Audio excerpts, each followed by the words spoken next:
Hola, buenas tardes, ¿cómo les va? Gracias Emiliano, gracias Alana, y gracias también a la Sociedad Italiana Unione Benevolenza de San Lorenzo, a quien tengo muchísimo que agradecer porque estoy aprendiendo italiano con ellos, y también por esta amable invitación, que la verdad me honra, y bueno, me da mucho placer estar acá.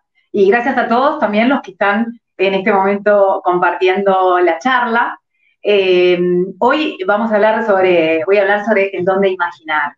Y cómo también este don de imaginar es de alguna manera detonado, incentivado y desarrollado por la literatura, como en tantos seres narrativos necesitamos a la literatura como portadora de esa diversidad de narrativas para contar nuestra vida y para ordenarla, ¿no?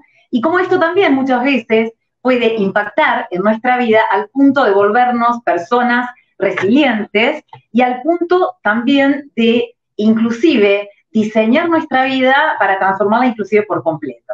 Así que, bueno, ese es un poco el panorama general de la charla y vamos a comenzar. Primero, ¿dónde ponemos a la literatura? A la literatura la ponemos dentro del arte. ¿Y el arte qué es? El arte es la capacidad de representar una parte de la realidad o un sentimiento valiéndonos de la materia, de la música, de las palabras eh, y también de la imagen desde una perspectiva puramente estética y con una finalidad puramente estética, porque el arte se satisface en sí mismo. El arte no tiene otra finalidad, no tiene una finalidad utilitaria. Es un fin en sí mismo ese placer, ese goce estético. La literatura, en tanto manifestación estética a través de las palabras, también participa de ese don de gratuidad. Es por eso que la literatura, el arte y el don de imaginar se inscriben en una zona liberada, en una zona liberada de la exclusividad del yo, de la subjetividad, y liberada también de las normas de lo social. ¿Y por qué decimos esto? Un poco yo estoy repitiendo las palabras de Graciela Montes en un artículo muy interesante. Graciela Montes es una escritora de literatura infantil que escribió un artículo paradigmático, que es el que estoy citando, que se llama La frontera indómita. Y toma de Winnicott, de este psicoanalista que hablaba, ¿se acuerdan ustedes de los objetos transicionales? Cuando el bebé se va separando de la madre y el bebé siente la falta del afecto materno, porque no está, porque empieza a sentir la soledad, y en realidad lo que siente no es la falta del afecto materno, sino la separación. En esa separación aparecen los objetos transicionales. La típica manta que el bebé chupa cuando se siente solo, cuando se despierta y la mamá no está, el osito de peluche. Eso nosotros lo vamos trasladando a lo largo de toda nuestra vida en esas esferas que serían las zonas de lo potencial, la zona de la potencialidad pura, la zona del juego, la zona de la creatividad, la zona también de la religión, de la fe, la zona del arte, la zona de la literatura. Esa es la zona, la frontera indómita. ¿Y por qué dice Graciela Montes que el arte está en esta frontera que es indómita, ¿no? La literatura está en esta frontera que es indómita, porque no está manejada ni por las reglas del yo, ni por las reglas del mundo objetivo. Está en esa frontera, en esa zona fronteriza. ¿La idea cuál es? Que en nuestra vida podamos ensanchar esa zona de fronteras que no está domada, que no está domesticada y que podamos jugar. Así que un poco los invito a que en esta charla respiremos profundo y nos dediquemos a ensanchar la frontera indómita, tratando de encontrar en nuestro corazón, en nuestro interior, ese don de imaginar que todos traemos y que todos tenemos, porque esa zona de frontera indómita es la zona liberada, la zona de la potencialidad, a donde nos sentimos vivos. Cuando me sucede, cuando estoy creando, que realmente son los momentos en donde más viva me siento. Y también me sucede cuando diseño mi propia vida, ¿no? Porque intento que también mi vida sea también una obra de arte. Es un intento, por supuesto. El otro día estaba en un momento justamente de frontera indómita y me había ido al río a crear un cuento. Me sucede, yo hago lo que se llaman, lo que Julia Cameron en su libro maravilloso, El camino del artista, denomina la cita con el artista. Julia Cameron dice que hay dos técnicas que todo artista tiene que tener: escribir sus páginas matinales, o sea, hacer la narración de cómo uno se siente por la mañana. Son 3 páginas donde narrás cómo te sentís para despejarte y despertar tu espíritu creativo. Y la segunda técnica es tener citas con vos mismo, es decir, con el artista que llevas dentro. Y mis citas muchas veces tienen que ver con ir a contemplar el río. Pero esa contemplación del río no es una contemplación pasiva, como quien se tira a tomar sol, sino que es un momento de creatividad, es un momento muy activo. Y cuando escribo cuentos me suceden siempre cosas increíbles, cosas mágicas, cosas maravillosas. Y una de las cosas que me sucedió el otro día fue muy impactante. Yo estaba creando frente al río, ese día, un cuento acerca de un nene que vivía en la barranca. Nosotros en nuestro río, en la barranca que da el río, hay algunos asentamientos con algunas viviendas precarias donde algunas personas viven, y el protagonista de nuestro cuento, de mi cuento, era un vendedor de pañuelitos que vivía en la barranca. Resulta que cuando estaba pensando en el cuento, se me acerca un chico que no tenía la edad del nene de mi cuento, era un poquito más grande, más adolescente. El nene de mi cuento había tenido unos 11 años, unos 12 años, y el que se me había parecido en la realidad, el vendedor de pañuelitos, era un chico de unos 16, 17 años. A mí me llamó mucho la atención porque yo estaba pensando en un vendedor de pañuelitos que vivía en la barranca. Lo primero que le pregunté es: ¿dónde vivís? Y me dijo: vivo en la barranca. Yo me quedé azorada. Y claro, el chico sintió toda mi atención puesta sobre él, se sentó en el pasto y se puso a charlar conmigo. Me contó que a los 9 años la mamá lo había abandonado.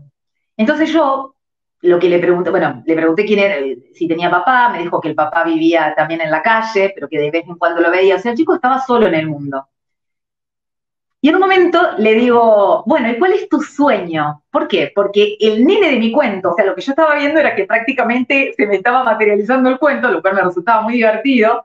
Y entonces el nene, yo le pregunté: ¿cuál es tu sueño? Porque en mi cuento el nene tenía un gran sueño y el cuento iba de eso, ¿no? De cómo concretar los sueños.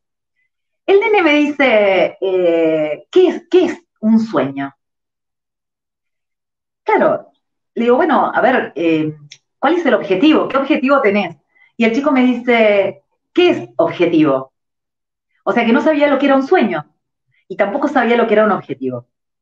Entonces tuve que reducir mi vocabulario y llevarlo hacia un lugar: bueno, ¿qué querés que te pase en la vida? ¿O qué querés hacer en la vida? ¿Qué querés lograr? Y me dijo: yo lo que quiero es encontrar a mi mamá. Bueno, además de todo lo que me movilizó emocionalmente, porque me produjo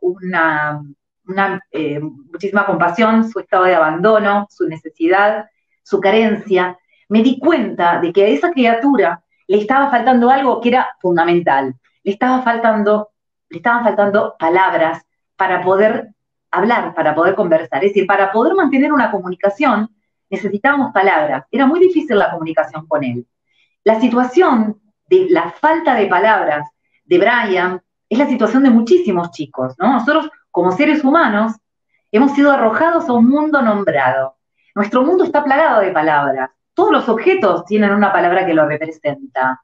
Sin embargo, hay personas que son arrojados de ese mundo nombrado por no tener palabras para poder interactuar con el mundo, porque la palabra es una unidad de sentido que nos da un código en común que permite que haya una interacción entre las personas. Los que no tienen palabras, quienes no tienen palabras, no pueden construir narrativas. Y ahí es donde Graciela Cabal, en un artículo muy interesante citado que está escrito por Alicia Origi, y lo recomiendo, que está en revista Miradas y Voces de Literatura Infantil, de la Academia Argentina de Literatura Infantil y Juvenil,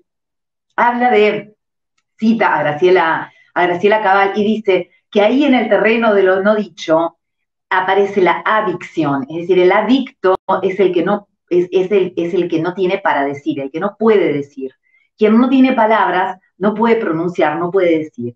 Por lo tanto, es fundamental que la educación, y en el ámbito de la educación, la literatura como proveedora de narrativas para poder construir nuestros propios relatos. Y ahí me acordé, cuando venía caminando por Oroño, por calle Oroño, recordé a Brunner.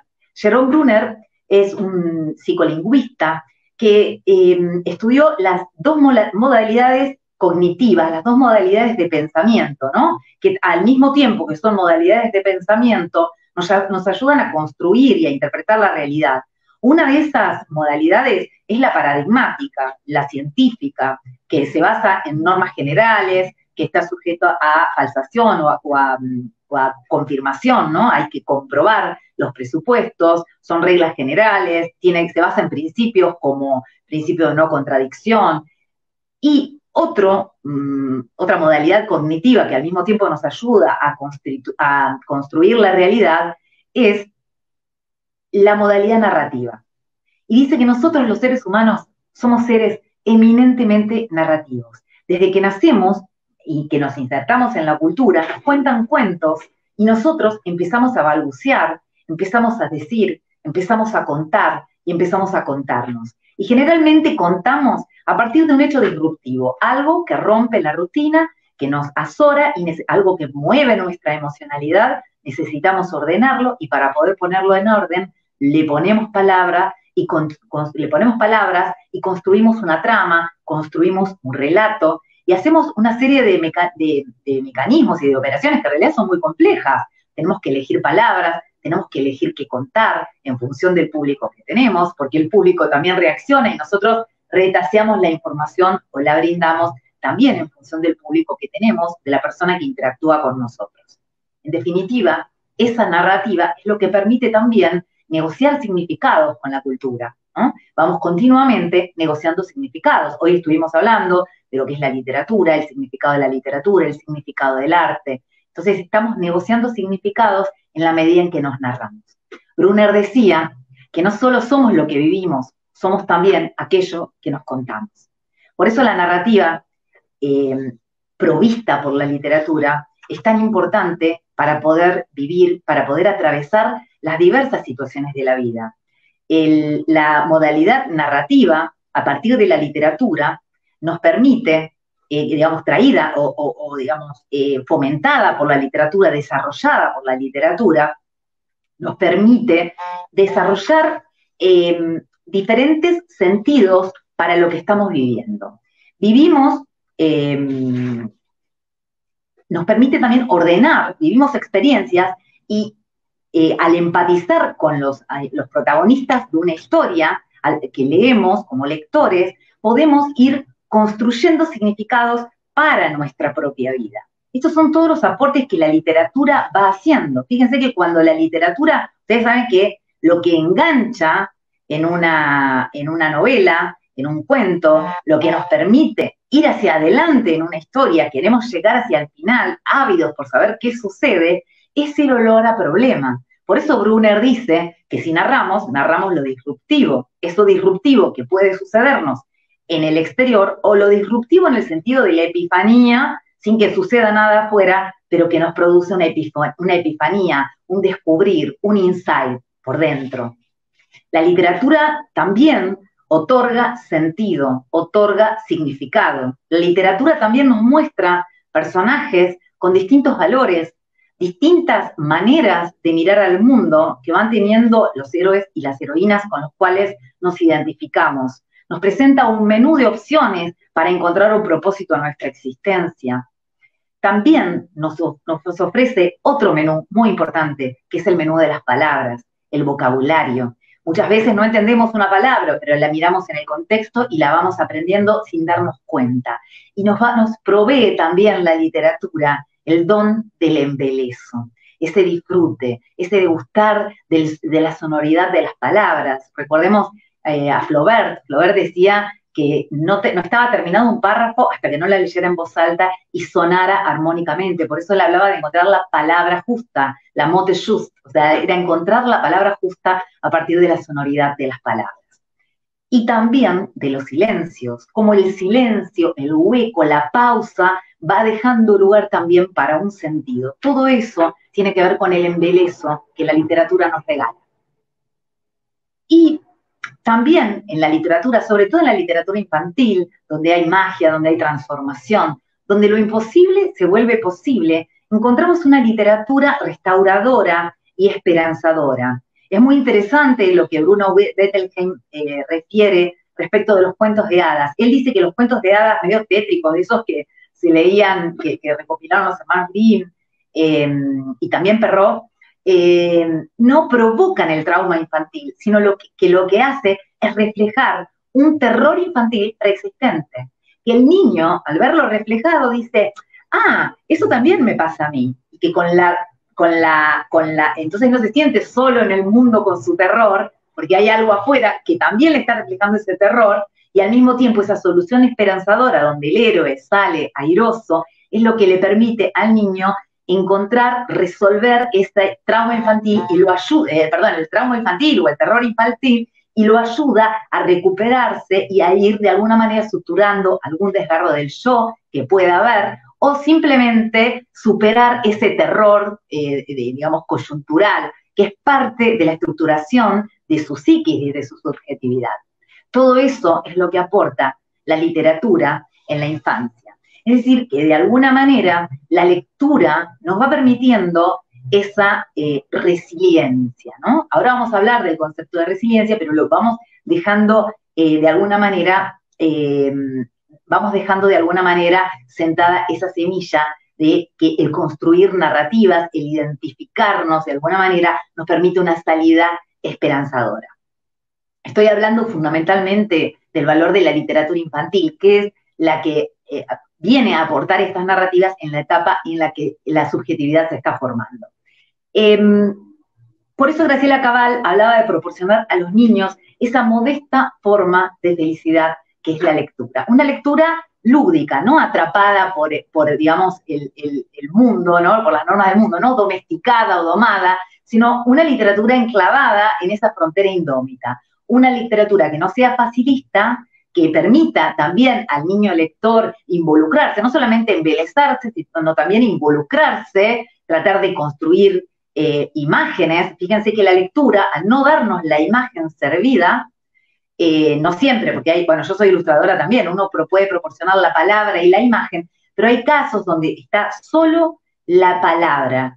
Entonces la palabra tiene que ser lo suficientemente específica como para relatar detalles sustituyendo a la imagen. Esto implica una cantidad de palabras que también son específicas, ¿no? Como el bisturí, son distintas herramientas de palabras que la literatura proporciona. Y por otra parte es muy interesante ver cómo el lector completa la obra del autor, lo que dice Umberto Eco en su ópera aperta, ¿no?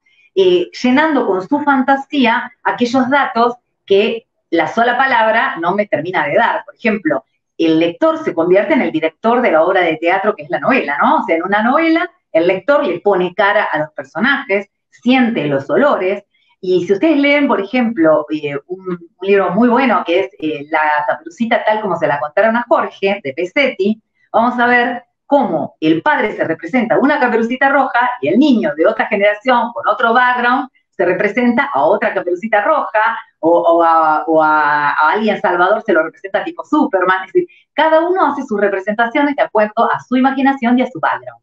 Esto es muy interesante porque también permite ver cómo el lector no es un lector cómodo como quien está tirado tomando sol, sino que es un lector activo, ¿no? Dentro de esa frontera indómita, jugando, involucrado, es un lector activo. Estos son todos los beneficios que tiene la literatura en la infancia, siempre que se quede ahí, en ese terreno del disfrute y de donde uno se siente vivo, de la creación, que es la frontera indómita.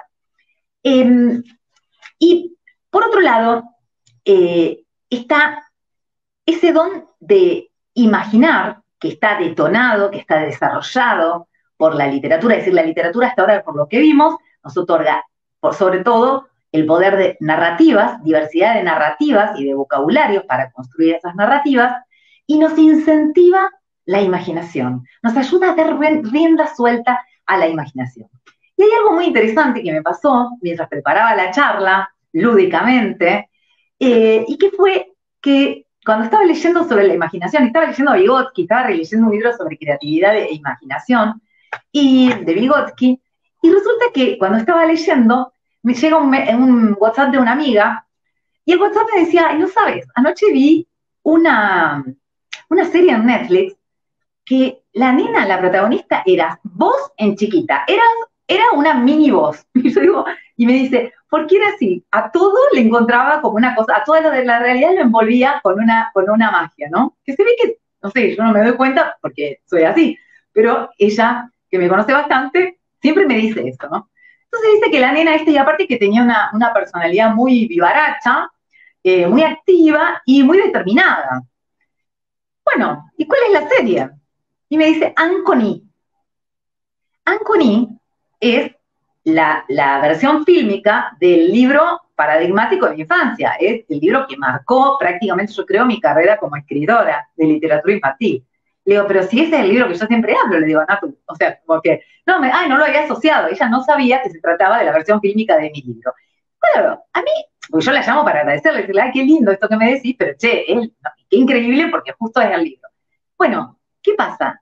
Me quedo pensando y digo, no es una casualidad que este mensaje me haya llegado justo cuando estoy trabajando el tema de la imaginación. A ver, ¿qué me quiere decir Anne? Digo yo, ¿no? Dejándome un poco llevar por el acontecer, cosa que me encanta. Y me di cuenta, recordé que Anne tenía una frase, la frase típica de Anne era, esto no tiene campo para la imaginación. O, acá sí hay campo para la imaginación. Es decir, ella discriminaba las situaciones de la vida según si le detonaba, si le abría un campo para la imaginación o si no se lo abría. Justamente cuando yo estaba en la charla, preparando la charla del don de imaginar. Entonces me fui al libro, que hacía bastante que no lo releía, y me puse a buscar todos los párrafos a donde ella habla del campo para la imaginación. Y hoy quiero compartirles un párrafo que me llamó la atención, porque a ella le decían que había que coser y no le gustaba coser porque era una actividad rutinaria, a ella le gustaban las actividades creativas. Y le decían que tenía que rezar y no le gustaba rezar. Entonces, fíjense lo que contesta. Pero voy a imaginarme que soy el viento, que sopla en los árboles. Cuando me canse de los árboles, imaginaré que estoy en los helechos. Luego volaré hasta el jardín de la señora Lyme y haré danzar las flores. Después iré con un gran salto al campo de los tréboles y más tarde acariciaré el lago de las aguas refulgentes, quebrándolo en pequeños rizos brillantes. Hay tanto campo para la imaginación en el viento. Anne encontraba en cada cosa algo para ponerle magia. Dice, lo que hacía era darle una envoltura poética a todo aquello que vivía y le permitía hacer lo que no le gustaba hacer, cuando lo envolvía en poesía. Ella decidía imaginar y decía, ahora me voy a imaginar qué tal cosa para soportar este momento. Esos son pequeños gestos resilientes, el acercamiento poético a la realidad, la envoltura de lo posible a algo que es real, algo que parece imposible, algo real, lo envuelve con palabras, lo abraza con la posibilidad que otorga la fantasía, la posibilidad que otorga la imaginación. Cuando sigo releyendo el libro, me doy cuenta de que Anne, ese personaje, es toda la historia de Anne, es una historia de resiliencia.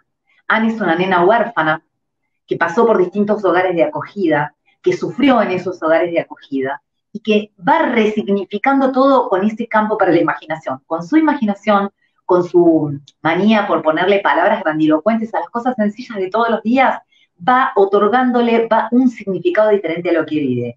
Seguramente Anne ha impactado muy profundo en mi ser, porque yo no sé si esa característica la tenía previo a leer el libro, pero sí sé que hoy la tengo. De hecho, mi amiga lo reconoció. Y creo que tiene mucho que ver con la influencia que ese personaje literario tuvo en mi vida. Anne es una historia de resiliencia. Y la resiliencia radica precisamente en resignificar todo desde el lugar de lo estético, desde el lugar poético. Y fíjense, sin hacer una apología de la pobreza, lo que quiero mostrarles es cuál es la significación que ella le da a la pobreza. Dice, alfombra de terciopelo, suspiró Ana, y cortinajes de seda. He soñado con cosas así, Diana, pero ¿sabrás? No me sentiría cómoda con ellas, después de todo. Hay tantas cosas en esta habitación y son tan maravillosas que no queda campo para la imaginación. Es un consuelo cuando se es pobre, ¿eh? Hay muchísimas cosas que se pueden imaginar. Es decir, la imaginación viene como un sustituto de aquella carencia. En este caso podría ser económica. ¿Por qué? Porque su riqueza era el don de imaginar. Así que, nuevamente, gracias, Natu, por ese mensaje tan providencial y tan oportuno. Y para seguir con la resiliencia, vamos a recordar un poco de qué se trata esto de ser resiliente. Resiliencia viene de la física y tiene que ver con la resistencia de un metal, ¿no? O sea, se dobla pero no se rompe. Es decir, que frente a un trauma puede permanecer vivo y puede reconstruirse.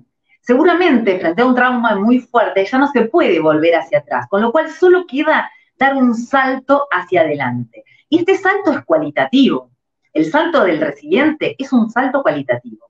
Fíjense, en la persona traumatizada, el dolor que permanece, el dolor que queda es el del quebranto, esa es la emoción. En la persona resiliente, la emoción es la del dolor frente a esa adversidad y al mismo tiempo el goce por el desafío que supone vencer la adversidad. Y finalmente, el placer de haber triunfado por sobre la adversidad. A mí el tema de la resiliencia es un tema que siempre me encantó y por eso me interesa mucho. Tengo todos los libros de Boris Cyrulnik, los leo hace un montón. Así que realmente tenía muchas ganas de hacer esta charla. Y Boris dice que hay muchos casos de literatura de resilientes. Dice que el 40% de los escritores de memorias, digamos, de autobiografías del yo, son personas que han vivido en hogares disfuncionales o que han vivido grandes traumas en su vida. Y que el hecho de contar la herida ha permitido desenvolverla y ha permitido, de alguna manera, superarla, ¿no? ¿Por qué? Porque implica una sublimación de ese dolor y un desvío, ¿no? Un encauzamiento de ese dolor, de esa pulsión, hacia algo que es socialmente aceptable. Eso decía Freud de la sublimación. Y es muy interesante también poder ver que todo trauma, Freud hablaba de trauma, supone dos movimientos o dos operaciones en el ser humano. Una de las operaciones es tener que asumir o no esa emoción, toda esa carga de dolor que se tiene frente a un trauma. ¿Qué hago con esto? Entonces, ahí aparecen todas las resistencias del yo frente a ese dolor, ¿no? Que le puede dar lugar o puede rechazarlo y tener mecanismos de defensa frente a ese dolor. Y otro movimiento que se opera, que es postraumático, es el de la mentalización. Es decir, el relato, el poder poner en palabras, el poder poner en unidades, digamos, de significado compartibles, que son las palabras, el relato, la trama, el poder socializar el dolor, permite superarlo. Fíjense nuevamente cómo en la psicología interviene la narrativa. Fíjense, no es casualidad, la terapia que es ir a narrarse, ¿no? Un espacio de terapia, salir a tomar un café con una amiga y contarle lo que pasa en el corazón es ir a narrarse, ¿no? ¿Por qué? Porque somos, como dice Brunner, seres narrativos y nos sanamos narrándonos. Es decir, que la manera de sanar una herida, de superarla, es poder contarla. Por eso hay muchos autores autobiográficos que fantasean con esto, es decir, yo voy a ser testigo, yo voy a dar testimonio de cómo salí de esto, ¿no? Y fantasean con la idea de escribir memorias. Hay gente que ha escrito sus memorias en la cárcel. Bueno, es muy interesante el tema de las memorias y también muchos relatos de ficción que contienen elementos autobiográficos. Si nosotros vemos en la literatura infantil, hay muchos autores que van mostrando elementos autobiográficos, como por ejemplo Andersen en Su patito feo. Andersen es un autor que sufría de bullying, que ahora llamamos bullying, pero que recibió el rechazo de toda su generación, tanto en su pueblo, porque era de origen pobre, y aparte decían que era tonto, que era sobreactuado, quiso hacer teatro y parece que era mal actor, le fue mal, y luego fue becado por el rey para que estudiase literatura. Y comienza con los cuentos, porque él le quería contar cosas a los grandes, pero como los grandes lo rechazaban, lo hizo bajo la forma de cuentos de niños, pero con contenido de cuentos para grandes. La cuestión es que grandes y chicos comenzaron a leer, sobre todo por fuera de Dinamarca, comenzaron a leer sus cuentos y en cada biblioteca de los países europeos había un libro de Andersen. Andersen se hace súper famoso y se cumple una narrativa, digamos, que le había dado una pitonisa cuando él era joven. Le dijo, tú serás un hombre muy importante y las luces de la ciudad de Odense un día se encenderán por ti. La cuestión es que las luces de toda Dinamarca se encendieron por Andersen. Durante siglos seguimos hablando, pasaron 2 siglos, un siglo y pico, y seguimos hablando y seguimos leyendo los cuentos de Andersen, casi, casi como si fuese un cuento de hadas del folclore popular, que no lo son, porque la mayoría son de su autoría. Andersen escribió un cuento que se llama El cuento de mi vida, la memoria autobiográfica, donde él va relatando el dolor que ha sufrido, ¿no? Un hombre solitario, o sea, muy rodeado de amigos, pero sin familia, y con muchísimo escarnio social durante toda su vida, hasta llegar, bueno, al final de sus días, donde él realmente recibe el reconocimiento también en su país. Esa es una historia de resiliencia, donde la escritura y el poder narrar pudieron ayudar a sanar sus heridas, y El patito feo es, de alguna manera, una ficción autobiográfica, donde, con elementos autobiográficos, donde él también va simbolizando y va representando su propia vida. También lo encontramos no sé si les comentaba, en Charles Dickens, en David Copperfield, en Oliver Twist, encontramos también muchos elementos autobiográficos de la decadencia económica de la familia, que fue muy traumática para Dickens, y cómo él, bueno, a través de la ficción va resignificando y va pudiendo narrar otra historia de su historia. Hasta aquí venimos con cómo la literatura, tanto cuando nos proporciona como lectores, nos proporciona su narrativa, nos sentimos identificados, el niño se siente identificado y puede resolver sus terrores, o puede, también en las terapias, Boris Cyrulnik dice que leyendo Piel de Asno, por ejemplo, un niño comenzó a contar lo que le pasaba en su casa. Entonces, el niño pudo construir un relato fantasioso, sustitutivo de su realidad, esperanzador. Este relato sirvió como elemento transicional hasta que él pudo resolver el trauma y pudo ir suturando todos los desgarros de su yo y restaurar las relaciones y los vínculos emocionales con su familia, ¿no? A partir de los cuentos de hadas utilizados en la terapia. Eso es muy interesante, cómo la literatura provee elementos, nos hace resilientes desde un lugar de lector. Y también la literatura nos hace resilientes desde el lugar del escritor, como recién les comentaba.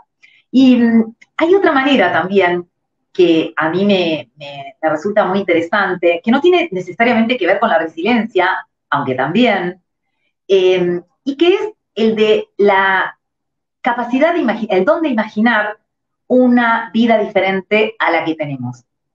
Y esto implica muchas veces una metamorfosis que puede provenir de la querer superar una situación de crisis, o puede provenir de una necesidad de cambio interior, de un deseo, una pulsión profunda, tapado durante mucho tiempo, como puede suceder lo que a mí me sucedió con la profesión, ¿no? Que fue decir, bueno, yo voy a diseñar otra vida, quiero otra vida, la tuve que diseñar, ¿no? Y ahí tuve que aplicar mi imaginación, mi creatividad y mi capacidad artística para poder diseñar una vida donde no hubiese libros de derecho en mi biblioteca y hubiese pinturas de acrílico y obras de arte y libros de literatura infantil. Y que tiene que ver con la metamorfosis. Por eso, y traigo la idea de la metamorfosis porque también, casualmente, me llega, esto fue antes, hace bastante tiempo, pero que lo tenía para esta charla, y que me llega un video sobre las mariposas. Y fíjense que las mariposas son insectos holometábolos, creo que digamos, serían los insectos más complejos, ¿no? Como las abejas, como las, bueno, como muchos otros insectos, los escarabajos, que tienen 4 fases de evolución: el huevo, la larva o la oruga, la ninfa o la crisálida, la pupa, y el imago, que sería el adulto. En estos, hay otros que tienen metamorfosis más simples, que participan solo de las etapas del huevo, la larva y el imago, pero no pasan por la etapa de crisálida. Es muy interesante lo que sucede en la etapa de crisálida. ¿Por qué? Porque tenemos al joven larva, ¿no? A la joven oruga, con muchas patas, con dientes, deglutiendo hojas, no puede volar, ¿no? Come, y tiene muchas patitas y un cuerpo largo, segmentado. Y por el otro lado tenemos un imago completamente diferente, con patas largas, tiene una lengua para poder libar, tiene antenas, ojos grandes y no tiene toda esa cantidad de patas, no tiene dientes y tiene 2 grandes alas que son el componente más grande de su cuerpo, verdaderas obras de arte, con una espectacularidad digna de una obra de arte, ¿no? Ese ser nuevo, el adulto, totalmente diferente, con órganos completamente distintos al joven, siendo una misma persona, un mismo sujeto, digamos, un mismo insecto, pasa por un estado intermedio. Ese estado intermedio es un estado casi de dormancia, se llama de dormición, que es la crisálida, donde hay una reserva de energías. En ese momento la larva no come, se encierra, y hay una modificación del material genético, donde ese material genético se reabsorbe y se redistribuye, y se va redistribuyendo y va a ir formando en determinadas zonas del cuerpo de la larva discos imaginales. Fíjense qué nombre. Por eso lo tomé como metáfora para esta charla. ¿Qué nombre? Imaginales. También viene de imago, ¿eh? No viene de imaginar. Imaginatio viene de la combinación entre imago, que era la máscara mortuoria que se ponía a los seres cuando se morían en la antigua Roma, era la imagen de quien había sido esa persona en vida, es decir, la imagen de la persona, el imago, e imitatio, de ahí viene imaginatio, porque es la copia de la imagen, la copia de esa persona, la copia de la realidad, porque eso es la imaginación. La imaginación es una representación de algo que está en la realidad, pero que no está actualmente en la realidad. Uno se lo representa mentalmente, ¿no? Entonces, imago, imaginal, viene de imago. Imaginatio viene de imago y de imitatio. Me gustó, por esa familiaridad etimológica, traer esta metáfora a cuento. Fíjense lo que hace, volvemos a la mariposa, cuando se reabsorbe ese material genético, se va redistribuyendo, se va ubicando en zonas donde tienen que formarse órganos complejos. Por ejemplo, el ojo, porque tiene que formar imágenes. O, por ejemplo, las alas, que tiene, ya dijimos, esta cantidad de escamas que forman una obra de arte súper colorida, que aparte tiene que tener suficiente tamaño y que aparte tiene que tener el poder de volar, ¿no? Entonces, en distintos lugares se van reasignando ese material genético y se conforman esas células. Ese conglomerado de células que forman de forma discoidal, digamos, que se llama disco imaginal, es una zona de potencialidad, es una zona de creatividad, donde se va a dar lugar a aquello que va a ser ese nuevo ser, esa nueva persona. Y hago una pequeña digresión. El otro día estaba escuchando a Edu Gelier, un chico que es un emprendedor que es nombrado Forbes influencer de 30 años, influencer en los chicos de su generación, digamos, el influencer emprendedor más querido en España. Este chico contaba en un momento, dice, porque cuando yo tenía la otra personalidad, ahora con esta personalidad elegiría esto, pero cuando tenía la otra personalidad no hubiese elegido esto, hubiese elegido tal otra cosa. Y él cuenta que esa nueva personalidad se formó a partir de haber vivido en el exterior durante bastante tiempo, porque estudió en el exterior, y después de haber leído muchísima literatura sobre emprendimiento y desarrollo personal. Esta literatura, con distintas visiones del mundo, distintas representaciones de lo que puede ser el propósito de vida, le fueron conformando en él, hizo alquimia en él, de modo tal que él se configuró otra manera de vivir. Diseñó una vida diferente, se mudó de país, se mudó de ciudad, se rearmó una empresa. Ahora es un chico de 30 años millonario, realmente un chico que ha podido hacer ha podido concretar muchísimos logros a partir de muchísimo trabajo interior.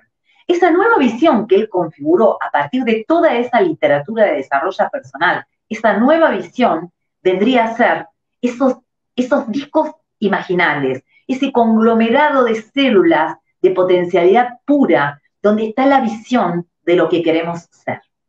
A mí me parece maravilloso esto que pasa en La Mariposa, porque aparte amo las mariposas, tengo 2 o 3 cuentos de las mariposas, tengo una novela escrita relacionada con la mariposa que nunca publiqué, tengo cuadros pintados con la mariposa, por eso puse esto especialmente, y lo que quiero decir con esto es que esa capacidad de usar el don de imaginar para diseñar la propia vida, no solamente desde el trauma, sino desde el puro deseo, para poder hacer una vida plena de significado, de acuerdo a lo que de verdad y auténticamente queremos ser o sentimos que hemos venido a hacer a este mundo. Este es mi pequeño aporte en esta tarde, no solamente para rescatar el valor de la literatura infantil, para rescatar el placer de leer literatura y que no no intentemos obligar a los chicos a sentir el goce, porque realmente ni el amor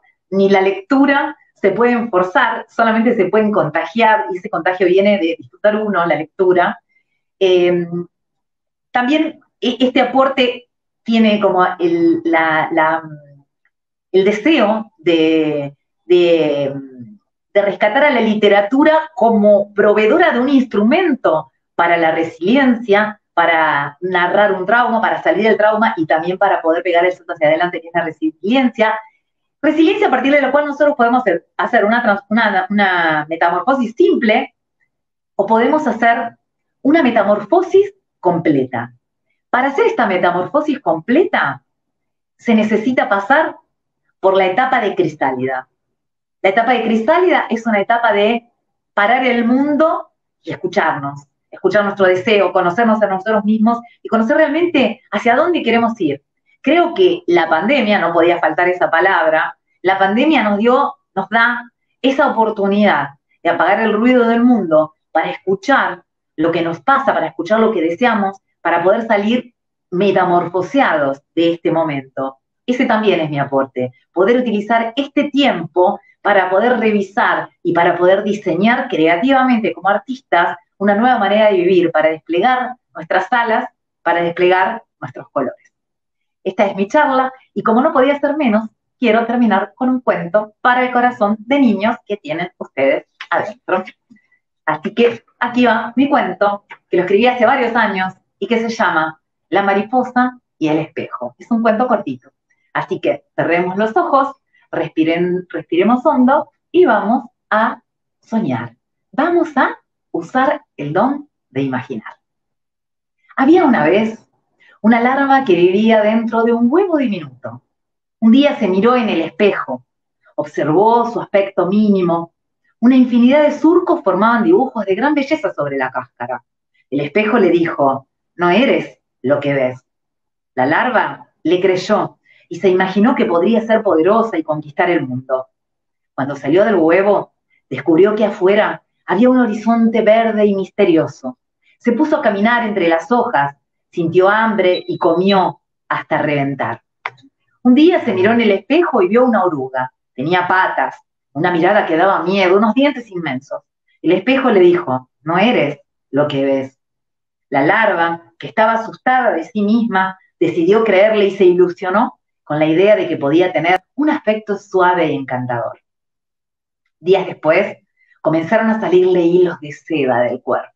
Era invierno y tenía frío, así que usó la seda para abrigarse, armó un capullo y se durmió. Un día se miró en el espejo y vio una cápsula de color verde. El espejo le dijo, no eres lo que ves. La oruga, de nuevo, le creyó. Consideró que podría seguir siendo suave, pero dejar de estar encerrada. Entonces rompió la envoltura y logró salir. Encontró el espejo y se miró. Ahora tenía dos patas largas y flacas, unas alas largas, grandes, repletas de colores. Nunca había pensado que podía ser tan bella. El espejo le dijo, no eres lo que ves, eres mucho más preciosa aún. La mariposa supuso que eso sería algo muy difícil, pero una vez más le creyó. Recorrió lagos y montañas, viajó en el hocico de los caballos y conoció los océanos. Aprendió de los arroyos y de las lluvias, de los vientos y de los animales gigantes de la selva. Cuando por fin llegó hasta donde estaba el espejo, se miró y se vio arrugada y descolorida. La mariposa le reclamó, yo te creí cuando me dijiste que podía ser más hermosa y mira lo vieja y arrugada que estoy. Y cayó sobre el espejo, vieja y cansada como estaba.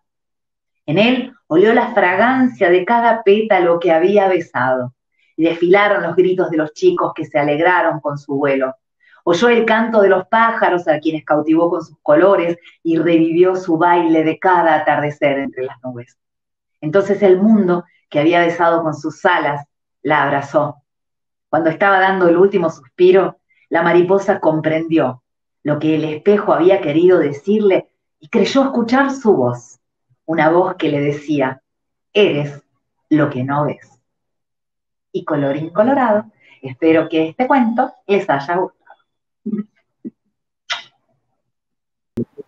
Muchísimas gracias, Sara Mulligan, por esta linda charla que nos diste con el mensaje profundo y la verdad esperanzador sobre, bueno, la capacidad de reinventarnos, de poder, bueno, forjar proyectos y que, bueno, las expectativas que a veces son tan difíciles de concretar, los deseos que son tan difíciles de concretar, nos permitan tener, bueno, a través de la literatura y a través de todas estas herramientas lindas que nos brinda el arte, darnos un poco de alas para, bueno, como dijiste vos, que el arte sea esa inspiración que nos mueva a lograr estos objetivos. Te agradecemos profundamente desde Sociedad Italiana la participación y bueno, también estamos muy contentos de tenerte como estudiante y bueno, y agradecerte no solamente esta charla en castellano, sino para los que no vieron también los muy lindos videos que Sara está haciendo junto a Sociedad Italiana de sus cuentos en idioma italiano. Muchísimas gracias y bueno, a todos los que estuvieron presentes, en nombre de Sociedad Italiana, agradecerles y si no nos vemos en la próxima, creo que es a fines de diciembre, pero si no será para febrero, tenemos otra charla programada, pero no sabemos si será para este año o no. Si no nos vemos, a todos desearles una feliz Navidad y un feliz año nuevo. Muchísimas gracias, Emi. Un beso a todos, gracias. Muchas gracias por estar ahí. Gracias.